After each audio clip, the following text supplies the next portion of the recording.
Bonsoir à tous, si vous suivez les rendez-vous d'infos de France 3 depuis ce matin, vous connaissez notre opération Fil Rouge. Une journée, un thème, un lieu pour tirer le portrait de notre France en 2022 à quelques jours de l'élection présidentielle. Le tout en partenariat avec la radio France Bleu. Et nous allons parler ce soir de la santé, plus exactement des problèmes liés à la démographie médicale. Ils sont criants ici où nous nous trouvons, dans le Pays de Gex, à savoir entre le Massif jurassien et la Suisse. Regardez. Dans le département de l'Ain, on compte un peu moins de 7 médecins pour 10 000 habitants. Et le nombre chute à l'approche de la frontière suisse. Le Pays de Gex est un désert médical, avec 5 médecins pour 10 000 habitants. 5 médecins pour 10 000 habitants, alors qu'en France, on en compte en moyenne 9, ce qui fait déjà pas lourd. Et ajoutons que bien dans ce coin du département de l'Ain, il n'y a pas d'hôpital. Le premier est à 45 minutes en voiture environ, à Saint-Julien-en-Genevois, d'où la nécessité de créer des structures différentes, comme le CESIM, où nous nous trouvons, le centre de soins immédiats. En apparence, docteur Boutaher, vous qui êtes responsable de ce centre, ça ressemble à une maison de garde, mais plus, hein. Exactement, en fait, c'est un centre de soins qui se trouve en fait entre le cabinet médical du médecin du territoire et finalement l'hôpital qui pour nous se situe à une distance assez éloignée. Donc on est une structure intermédiaire, on offre des soins qui sont à la fois entre le cabinet du médecin généraliste et cet hôpital de référence. Alors par contre, il faut passer par le 15, je crois. Voilà, l'accès de ce centre en fait est régulé par le centre 15, mais on propose aussi également des plages de consultation via l'application Doctolib. Alors qu'est-ce qu'on trouve ici? Je vois à vos côtés qu'il y a la radio, on est dans la salle de la radio, ce qui est déjà rare dans une maison médicale d'avoir une radio. Voilà, absolument. Donc en fait, on a, comme vous pouvez le constater dans cette pièce, un appareil de radiologie. En fait, tout simplement parce qu'on a un label de cabinet de montagne. Sur la commune de Gex se situent des stations de ski, ce qui nous permet d'obtenir en fait l'utilisation d'un appareil de radiologie. Donc ça, pour nous, c'est un petit plus parce qu'en fait, on peut traiter très rapidement et en amont de l'hôpital, finalement, tout ce qui est du ressort de la petite traumatologie pour les extrémités des membres supérieurs et inférieurs, en gros des jambes et des bras. Voilà. Et encore plus insolite pour une maison médicale, eh bien c'est la présence d'un petit laboratoire. Et là, il a fallu se battre, je crois, pour obtenir ce petit laboratoire. Voilà, absolument. En fait, notre particularité aussi, c'est de posséder dans nos murs un mini laboratoire, en fait, qui nous permet en fait de donner en un temps de réponse unique, quasiment entre 2 minutes et 20 minutes, des résultats de biologie, en fait, pour vraiment orienter nos patients et le cas échéant les envoyer vers l'hôpital. Il est vrai que ce laboratoire, pour l'obtenir, il a fallu un peu pousser un petit peu les règles. Alors qu'on en trouve plutôt dans les cabinets des vétérinaires. Absolument, mais c'est une réalité. D'en avoir chez les médecins. C'est une réalité, non mais c'est une vraie réalité. Et pour cela, on a été un petit peu innovant, puisque faut savoir qu'en France, pour pouvoir obtenir des résultats de biologie médicale, il faut aller soit dans un hôpital avec un service de biologie, ou dans un laboratoire privé où un biologiste peut donner en fait les résultats de prise de sang. Mais tout ça, ça ne remplace pas le médecin traitant, ou ça peut remplacer le médecin traitant, parce que ici, on sait qu'il y a à peu près 20% de la population qui n'a plus de médecin traitant. Absolument. Alors, on n'est pas là pour remplacer le médecin traitant. Très clairement, on est là pour vraiment le compléter et vraiment le remplacer dans l'aigu, dans des conditions très particulières. Le médecin traitant a tout son rôle à jouer sur un territoire, puisqu'il va suivre des patients au long cours pour des maladies chroniques, longues, pour des investigations qui vont nécessiter des prises en charge récurrentes, une première consultation, une deuxième consultation, une troisième consultation. Nous, vraiment, on intervient dans le cadre, je dirais, de l'urgence et puis surtout pour dispenser des soins non programmés. C'est-à-dire, vous avez de la fièvre depuis 2 jours, votre enfant a le nez qui coule, enfin, depuis quelques jours, on va dire, voilà, pas dans l'immédiat, mais vous avez mal au ventre et votre médecin, malheureusement, ne peut pas répondre parce que sur le territoire, il y a un déficit finalement de valence. Eh bien, nous, on intervient à ce moment-là et après, on renvoie le patient vers le médecin traitant. Ancien médecin traitant, docteur Clavry, à vos côtés. Il a quitté la profession il y a quelques mois. À la fin de l'année, là, au 31 décembre. Et vous avez donc essayé de trouver quelqu'un pour vous remplacer. Ça a duré 2 ans, si je me souviens bien. Qu'est-ce qui a pas fait? Pourquoi votre cabinet n'a pas été repris? Plusieurs problèmes. La problématique nationale de manque de médecins. un territoire en expansion importante, avec des coûts d'habitat élevés qui sont À pas proximité de la Suisse, évidemment. Bien évidemment, avec la proximité de la Suisse, avec des coûts d'achat ou même de location très élevés par rapport à beaucoup d'autres territoires qui ne sont pas des facteurs porteurs à l'heure actuelle pour notre territoire. Aussi peut-être un peu une certaine peur du côté médecine libérale. Se retrouver tout seul, hein. C'est ce que vous me disiez tout à l'heure. Se retrouver tout seul. Et finalement, ce serait peut-être bien, j'accélère un petit peu, mais ce serait peut-être bien, selon vous, de travailler plus avec des infirmières, c'est ça ? Alors pour moi, oui, effectivement. D'ailleurs, à Gex même, une maison de santé est en train de se monter. Et je pense qu'il y aura une proximité beaucoup plus importante avec les infirmières et les d'autres professionnels de santé. Et un travail en commun et sera bénéfique pour nos patients parce qu'on sera beaucoup plus proche. Il y aura une interconnexion beaucoup plus facile, même si elle existait déjà et qu'il y avait des réseaux qui existent. Mais là, c'est beaucoup plus facile, c'est évident. D'accord, c'est ça. Les nouveaux médecins ne veulent plus travailler seuls, en fait. Et ce genre de structure aussi peut les inspirer. On va marquer une pause parce qu'on va aller voir quelque chose de positif. Allez, on va mettre un petit peu de positif dans tout ça.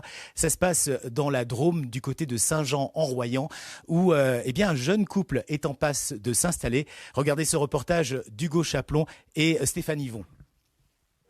Dans la salle d'attente de ce cabinet médical, Jacques Perazio fait figure d'exception.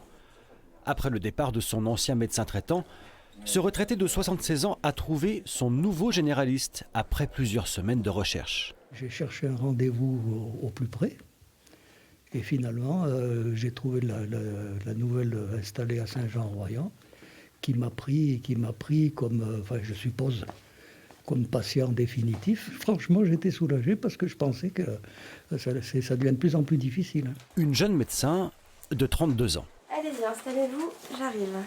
Voilà. Fraîchement diplômée, Anaïs Liétard a décidé de s'installer ici en juillet dernier et de constituer sa patientèle. Depuis, elle croule sous les demandes.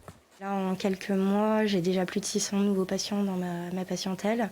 Une patientèle de médecins traitants, c'est environ 1200-1500 patients. Donc on est obligé d'échelonner pour éviter d'avoir 3 mois de délai. Mais c'est une nécessité, je pense, de prendre des nouveaux patients. On n'a pas le choix, on ne peut pas laisser des gens qui ont des gros antécédents et des traitements lourds tout seuls, sans suivi médical. Le docteur Liétard et son mari ont fait le choix de ce désert médical, loin de leurs attaches familiales.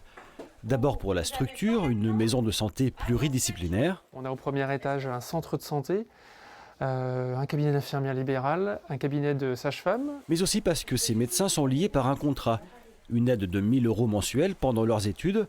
En contrepartie, ils doivent s'installer en désert médical au prorata du nombre d'années d'indemnité perçues. Subvention bienvenue mais pas suffisante pour inciter les jeunes médecins à combler les zones en tension médicale. Ce qui peut inquiéter un jeune médecin quand il veut s'installer dans ce territoire-là, c'est est-ce qu'il y a autre chose ? Est-ce qu'il y a un travail pour son conjoint ?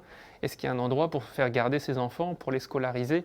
Comment s'organise la vie sociale à côté de la médecine ? Donc c'est un problème plus général après qui concerne de l'attractivité vraiment locale, plus que uniquement reprendre un cabinet, une patientèle et un chiffre d'affaires. Le couple de médecins pourrait s'installer définitivement dans le Royan et leur présence ne sera pas de trop. Cet été, un autre généraliste du village partira à la retraite sans garantie de lui trouver un successeur. Voilà pour cet exemple optimiste dans la Drôme. Ça vous fait rêver, j'imagine, Monsieur Dunant, vous qui êtes président de Pays de Gex Agglo, de voir ces jeunes qui s'installent dans les campagnes. Ça vous donne envie ? Oui, ça me donne envie, mais au-delà de ça, on est exactement dans les mêmes situations au départ. Donc une carence importante de médecins sur le territoire. Dans le pays de Gex, qui n'est pas une région vraiment campagnarde comme la Drôme, ou en tout cas qui est de moins en moins rurale, on a un phénomène qui accroît encore ces difficultés, c'est une démographie galopante. Et donc un écart entre le service au niveau des professionnels de santé et cette population qui continue à arriver en masse à cause de l'attractivité ou grâce à l'attractivité du bassin Val-d'Eau-Genevois. C'était pas l'une de vos compétences à l'origine, la santé. C'est pas de la compétence de l'agglo, c'est plutôt de la compétence de l'État. Pourquoi avoir joué le jeu ? Parce qu'il y a un abandon qui est réel depuis très longtemps. On a un territoire qui évolue beaucoup, mais les structures hospitalières en particulier n'ont absolument pas suivi. Notre hôpital de référence est sur un autre département. Il faut traverser la Suisse pour y aller, avec des délais qui sont aujourd'hui insupportables. Donc on a une carence de l'État qui est profonde et qui est réelle et qui est de longue date. Je sais que c'est quelque chose sur lequel vous travaillez beaucoup ici. Vous avez d'autres idées pour les jours à venir, les années à venir maintenant ? Aujourd'hui, donc, on demande à accentuer justement l'arrivée de spécialités avec ce qu'on appelle des consultations avancées, c'est-à-dire des spécialistes qui viennent de notre hôpital de référence en Haute-Savoie chez nous pour faire ces consultations. Ça, c'est l'hôpital Le Change, donc le centre hospitalier Anne-Simon-Blanc qui met ça en place. Mais évidemment, il y a une dynamique autour de ça et on a aussi un scanner qui va arriver via Le Change avec le soutien de nos collectivités de référence pour pouvoir s'installer sur cet hôpital en complément du CESIM et encore une fois sur un circuit complémentaire du Change. Vous avez parlé d'hôpital. Est-ce que vous seriez favorable à la création d'un hôpital ici dans le pays de Gex ? Écoutez, est-ce que vous êtes favorable au beau temps ou est-ce que vous voulez que les gens ne soient pas malades, évidemment. Donc on est tout à fait favorable à un hôpital dans le pays de Gex et on travaille à la fois sur ce sujet en réclamant justement un rééquilibrage de la carte sanitaire avec la Haute-Savoie, qui est notre carte sanitaire de référence. Mais on ne se contente pas simplement de demander ces structures qu'il faudra absolument avoir à un moment ou à un autre avec un délai qui de toute manière ne sera pas à court terme, on le sait. Il ne faut pas se contenter de ça. Il faut aussi que tous les trous dans la raquette soient traités. C'est-à-dire que l'immédiat pour les gens, c'est de trouver un généraliste, c'est d'avoir justement ces consultations spécialistes et puis d'avoir un CESIM, donc un centre de soins immédiat qui s'étoffe pour que toute la bobologie, mais aussi la petite radiologie et tout ce qui peut être traité sur place évite que les gens aient 5 heures ou 6 heures en aller-retour à faire avec l'attente pour se faire traiter à Saint-Julien. Dolores Mazzola nous a rejoint également, journaliste web donc à aura.france3.fr. Et vous allez nous parler de Saint-Marcel d'Ardèche où là le médecin veut partir. Il en a un petit peu ras la casquette. Alors oui, c'est tout à fait au sud de la région. Le médecin n'en a pas vraiment ras la casquette. Le docteur Patrice Muraciolis, 25 ans d'exercice à Saint-Marcel d'Ardèche. Il a 57 ans. En fait, il jette l'éponge parce qu'il n'a trouvé personne pour le rejoindre dans le cabinet qui est détenu aussi par la commune aujourd'hui. Ce médecin, il en a fait l'annonce en février dernier et pour tout vous dire, c'est un coup de massue pour les habitants. Il m'a confié qu'on lui en parlait tous les jours. Qui va le remplacer ? Qu'est-ce qui va se passer ? C'est un petit peu le flou aujourd'hui sur cette commune.